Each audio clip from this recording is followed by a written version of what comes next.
In a real quantum system, a particle doesn't sit frozen. It moves as a localized wave packet, colliding with unseen forces and fracturing outward. While introductory physics relies on stationary states, eigenstates with well-defined, unchanging energies, these are mathematical abstractions. The physical reality of quantum scattering is time-dependent.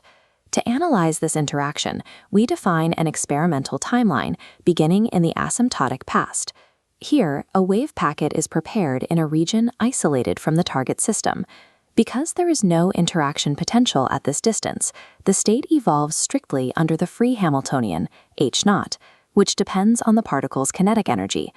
But as the wave advances into the target radius, the full Hamiltonian takes over. The potential v distorts the wave, scattering it in all directions. The fragments eventually exit the interaction zone, entering the asymptotic future as t approaches positive infinity. The potential drops back to zero, and the wave returns to a free state evolution. This before and after framework is necessary because measuring the active collision would collapse the wave function. We are forced to infer the shape of the microscopic potential by comparing the initial isolated state against the final scattered fragments. Throwing a probe particle at a target is the primary method for extracting information from systems too small to see. Ernest Rutherford utilized this method when he fired Alpha particles at a gold foil, mapping the deflection angles to deduce the dense atomic nucleus. That same logic applied to biology when Rosalind Franklin aimed X-rays at crystallized DNA, using the diffraction patterns to map its double helix geometry. At the highest energy scales, the Large Hadron Collider utilizes this principle, smashing protons together to generate the scattering data confirming the Higgs boson. Scattering transforms the invisible interactions of subatomic forces into sets of numbers, angles, and energies that we can measure in a laboratory.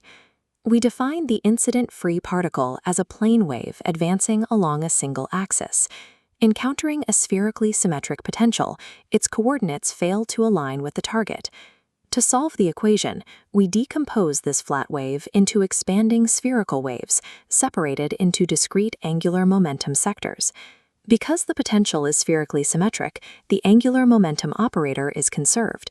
We can express the angular dependence of these waves using Legendre polynomials, which are the specific eigenstates of that angular momentum. This technique, known as the method of partial waves, breaks a complex three-dimensional differential equation into a series of independent one-dimensional radial equations. This chart maps a partial wave along a radial axis. Approaching the origin, it hits an effective potential, a combination of the interaction term and a repulsive centrifugal term. The incoming wave strikes this barrier and reflects back out toward infinity as a radial wave. If the central potential were entirely absent, the wave would still reflect off the centrifugal barrier, its turnaround point and outgoing trajectory perfectly predictable. Because the centrifugal repulsion grows stronger with higher L values, every partial wave is held at a different distance from the core. Each angular momentum sector experiences a unique interaction history with the potential. Since the actual potential drops to zero at large distances, we must determine how the outgoing wave retains any record of its time in the collision zone. Our baseline is an unperturbed free radial wave traveling at infinity. A perturbed wave emerging from the interaction regains this exact sinusoidal shape, but its peaks are staggered. We measure this displacement as the phase shift. This is the only permanent imprint left by the potential. An attractive potential pulls the wave in, creating a positive phase shift, while a repulsive potential pushes it out, causing a negative shift.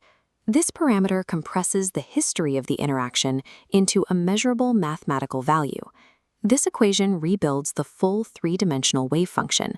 We sum the individual phase-shifted partial waves across every angular momentum sector. By filtering out the incoming plane wave, we isolate the specific scattered spherical wave term. From this outgoing term, we extract the total scattering amplitude, f of theta, constructed entirely from the accumulated phase shifts. By taking the absolute square of this scattering amplitude, we calculate the differential cross-section. The differential cross-section provides the angular distribution that dictates where a particle will land. It is the specific mathematical yield that experimental physicists record when counting hits in a detector.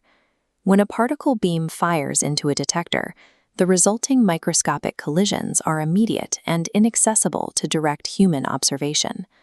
The formal dynamics of Hamiltonians and phase shifts are the counterparts to the physical outputs of a laboratory, the digital sensor clicks and voltage drops triggered by deflected fragments.